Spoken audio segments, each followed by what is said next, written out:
بسم اللہ الرحمن الرحیم۔ ہماری طرف جو گندم کی سوئنگ کا سیزن آتا ہے تو سب سے ایک جو بڑا مسئلہ ہوتا ہے وہ ہے سیڈ کی اویلیبلٹی۔ بیج کہاں سے لے، ایک معیاری بیج جو ہے وہ کہاں سے لے۔ تو کاشتکاروں کی مشکلات میں جو سب سے ایک بڑی مشکل ہے وہ غیر معیاری بیج کی دستیابی ہے، جس کی وجہ سے کیا ہوتا ہے کہ پیداوار میں کمی ہو جاتی ہے۔ تو کاشتکار جو ہے وہ خود اپنے کھیت کا جو بیج ہے تو اس سے مطلب بہترین ایک معیاری بیج جو ہے وہ حاصل کر کے ان مشکلات سے اپنے آپ کو بچا سکتا ہے، بلکہ ایون اپنے اخراجات میں کمی بھی کر سکتا ہے، کیونکہ پاکستان میں تقریباً 15% تک جو سیڈ ہے وہ سرٹیفائیڈ سیڈ ہوتا ہے۔ تو اگر آپ کے پاس کسی اچھی ویرائٹی کا سیڈ آ گیا ہے، بیج آ گیا ہے، یا آپ نے اپنے لیے کوئی بیج یا کوئی ویرائٹی پسند کی ہے، تو آپ کو چاہیے کہ گورنمنٹ کے کسی ادارے یا کسی اچھی کمپنی سے تھوڑا سا بیج لیں، اور 1 کنال کے لیے یا 1 ایکڑ کے لیے وہ بیج لیں۔ تو پھر آپ اس کو ایک تو اس کو آزما بھی سکتے ہیں، یا اگر آپ نے اس کو آزمایا ہوا ہے اور آپ کو پسند ہے اور اس کی خصوصیات آپ کو پسند ہے، تو پھر جو ہے وہ آپ اس کو اگلے سال کے لیے، آنے والی سیزن کے لیے ایک بہترین معیاری بیج اپنے لیے حاصل کر سکتے ہیں اور بنا بھی سکتے ہیں۔ اب اس میں کون کون سے سٹیپس ہیں، آپ کس طرح ایک معیاری بیج اپنے لیے بنائیں گے؟ تو سب سے پہلے تو اس میں زمین کا جو ہے وہ آپ سلیکشن ہے کہ زمین کو کس طرح آپ چنیں گے۔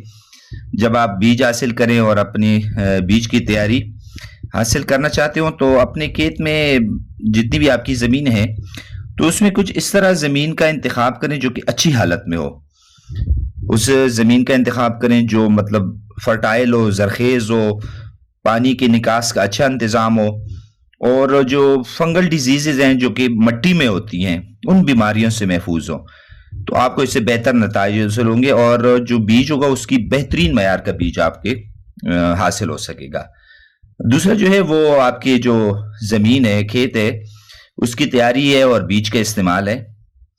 تو جو آپ نے سیڈ یا بیج جو آپ نے لی ہے فصل تیار کرتے وقت، تو آپ کو کچھ جو احتیاطی تدابیر ہیں وہ اختیار کرنی ہوں گی۔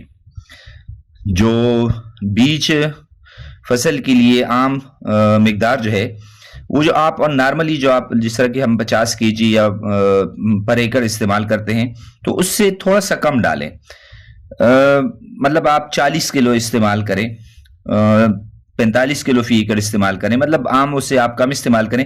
اس طرح کیا ہوگا کہ فاصلوں کے درمیان، پودوں کے درمیان فاصلہ زیادہ ہوگا اور ان میں خوراک کے لیے مقابلہ کم ہوگا، اور بیج جو ہے وہ بہترین معیار کا بیج ہوگا۔ اس کے علاوہ کھاد ہے کہ جو آپ کو ایک معیاری فصل جو ہے وہ فراہم کرتی ہے۔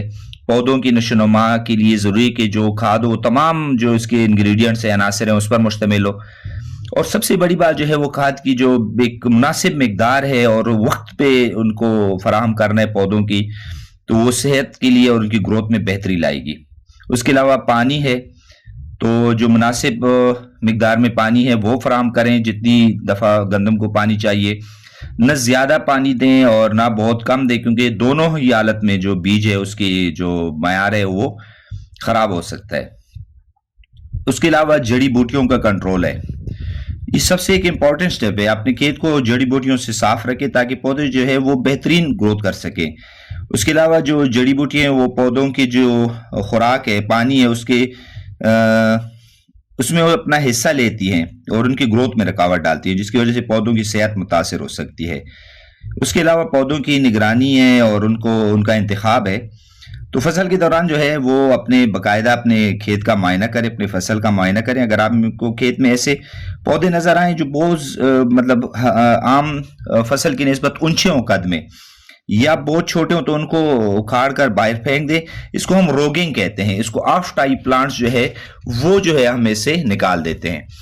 اور اس کے بعد جو مرحلہ آتا ہے وہ ہے کٹائی اور تھریشنگ کا۔